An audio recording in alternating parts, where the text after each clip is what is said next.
Pues ya está con nosotros el maestro de maestros, Julio Hernández, astillero, y alguien saldrá astillado. Así debe ser, mi querido Paco. Oye, ¿qué tal los sindicatos en este país? Sí utilizó el dinero como lo dicen los estatutos, como Claro. le dio su gana.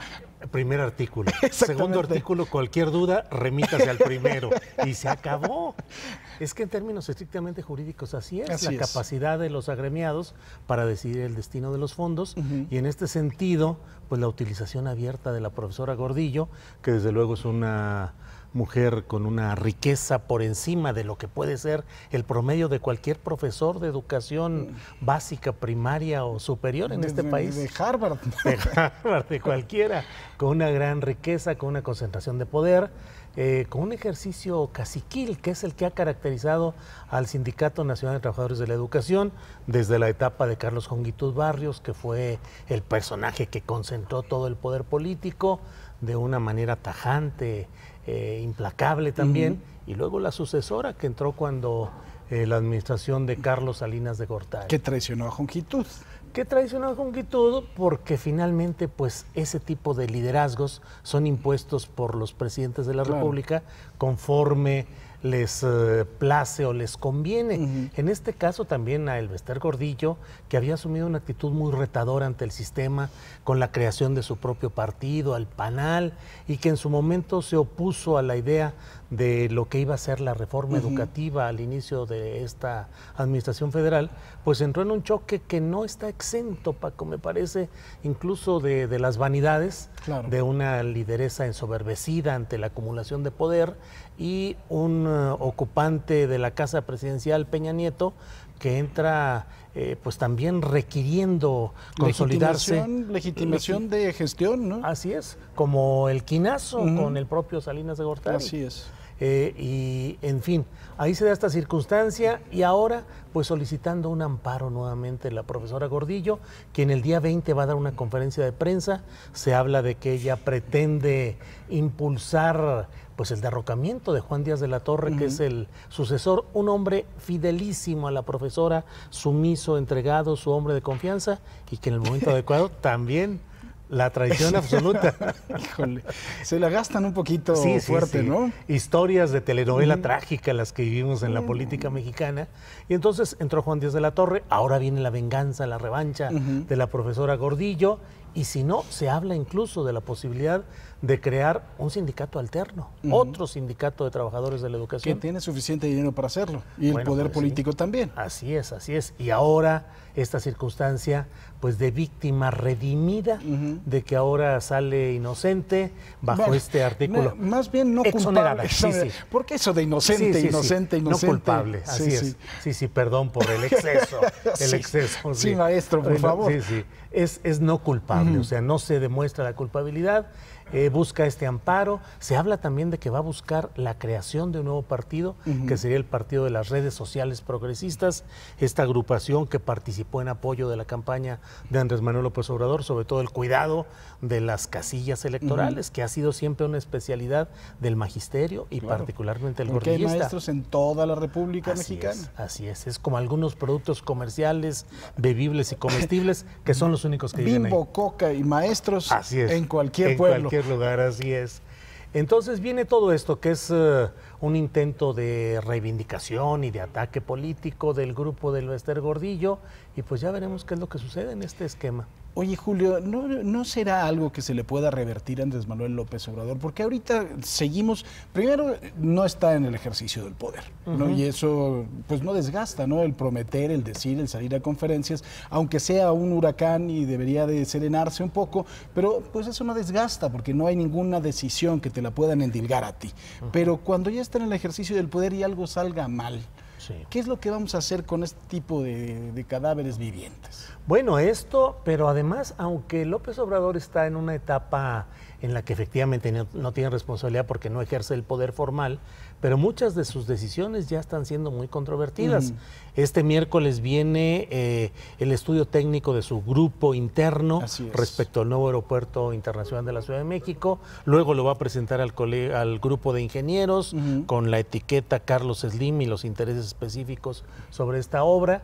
Y de ahí a una consulta que dice López Obrador que puede ser vinculante incluso Entonces es demasiado el juego y el rejuego, que finalmente es por lo que votaron también, hay que verlo, Paco, los quienes apoyaron a López Obrador, que lo que quieren es una recomposición, un mover las cosas, un cambiarlas.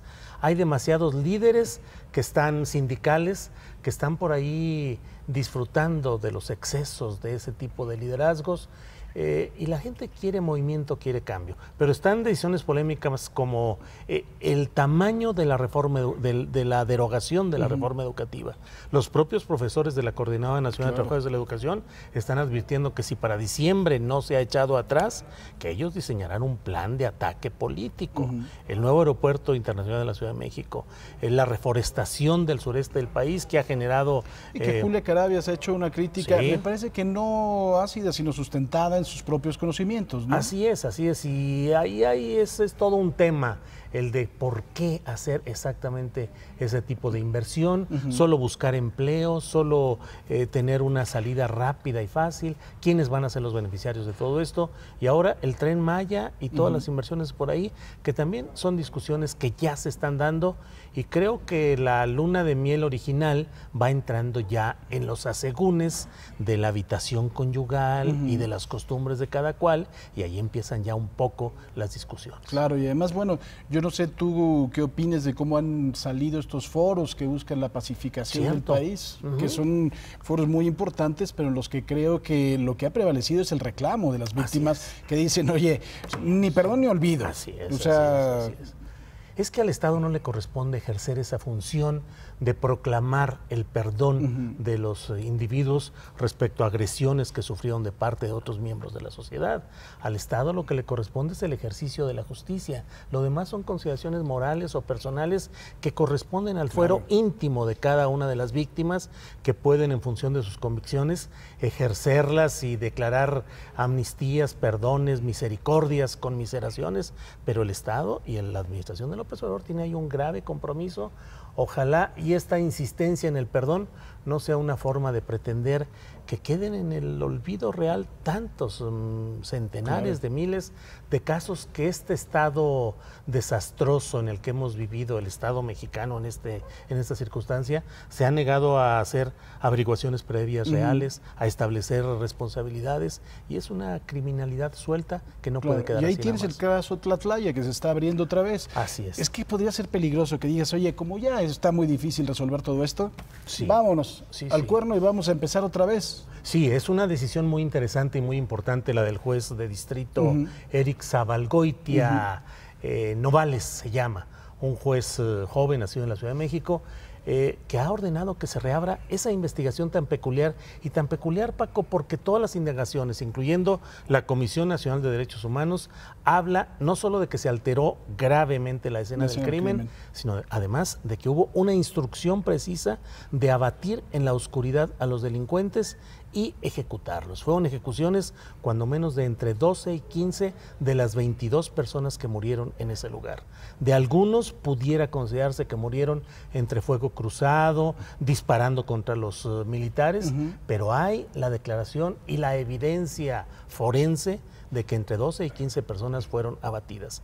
Hay que indagar y hay que resolver, porque México no puede en esta etapa seguir adelante. No, y en el momento en que tú digas, no, el perdón, estás finalmente renunciando a una de las principales prerrogativas que el ciudadano entregó al Estado, ¿no? Hay que irnos a Hobbes, a Leviatán, a Rousseau, el pacto social, yo te estoy dando mi soberanía para que tú apliques la justicia y no para que la olvides, ¿no? Prerrogativas del ciudadano y obligaciones del Estado. Así es. Obligaciones, porque lo menos que tiene que hacer el Estado es ofrecer seguridad a los ciudadanos y justicia. Si no, regresamos a la justicia individual, ¿no? Agarro mi garrote y yo mismo... A la ley de la selva.